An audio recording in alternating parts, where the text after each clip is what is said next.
On the Raiders rundown, the Raiders are saving a ton of money now that the Bears have claimed Alex Leatherwood off the waivers. We're going to get more into this. Plus, Thayer Munford, the rookie right tackle, is back at practice. What does this mean for this right tackle competition heading into week 1 against the Chargers? Khalil Mack, going to be some intense stuff. Like this video if you haven't already and subscribe to the Raiders rundown for more Raiders content. Let's get right into it. So the Chicago Bears have claimed Alex Leatherwood off the waivers, and Justin Fields, this guy is getting cracked tons and tons of times. Hopefully Alex Leatherwood could help him out, but to be completely honest, I don't know. I think Justin Fields is still going to be running for his life. But the Raiders, however, save a ton of money now that Alex Leatherwood is claimed off the waivers. So we know there's that waiver order. Different teams have different priority in there, and the Raiders took a gamble. The Raiders decided, hey, we're going to release Alex Leatherwood, and if nobody claims him off the waivers, we're kind of screwed. We got to owe $5.9 million in dead cap cash,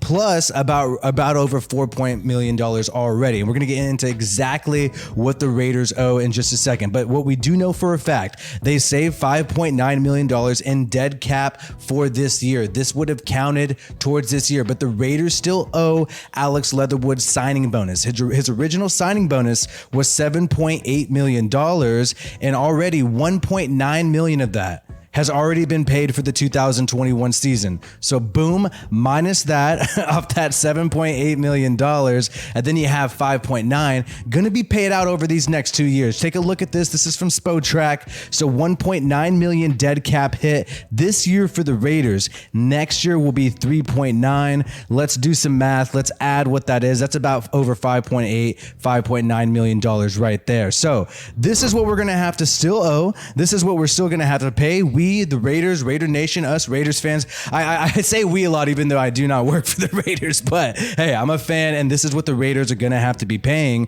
and we did save that $5.9 million. So not in a bonus, but we would have had to pay $5.9 million regardless if Leatherwood would have dropped through waivers and if nobody would have picked him up. But thankfully, the Bears picked him up. So the Raiders must have known. The Raiders must have known. All these people saying, hey, we don't want to trade for Leatherwood. Oh, we're declining. Oh, we're not interested. We're not interested. The Raiders must have known they were capping. The Raiders must have known that they weren't being serious, and they knew that teams were interested in Alex Leatherwood and would pick him up off the waiver if they released him. So they took that gamble, decided to release Leatherwood, and it worked out to their advantage because now they have saved $5.9 million.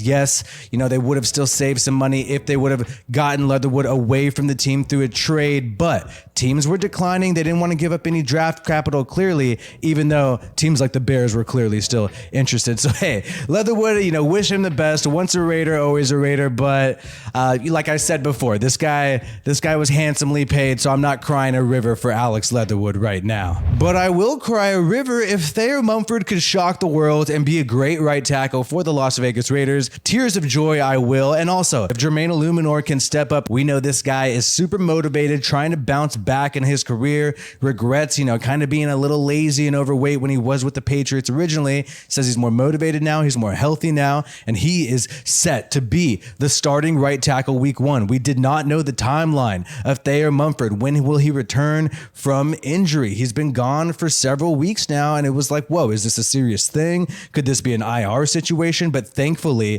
Thayer Munford is back, and we know this guy was taking first team reps before some preseason games, and he was high on the depth chart at that right tackle position. So the Raiders actually do at least have something interesting and I think slightly sustainable at right tackle. It's not ideal. Obviously, you'd want to have a solid offensive line, but what they do have is they have a young rookie who they're excited about, who played at a really big college like Ohio State in Thayer Munford, and they also have a veteran who's familiar with Josh McDaniel and Coach Bracillo's scheme from New England and has some history with them and is trying to bounce back in his career and is not too old, you know, still young enough to really turn his career around. So they have two players with a lot of potential, one a veteran, one a rookie, and that's kind of cool. That's something you can work with. To me, the odds that one of these guys are going to do well and be sustainable for the season is pretty high. I think at least one of them are hit. You know, if Illuminor might struggle, we know injuries happen. I think maybe Munford could rise to the opportunity, and they're expecting these guys to sort of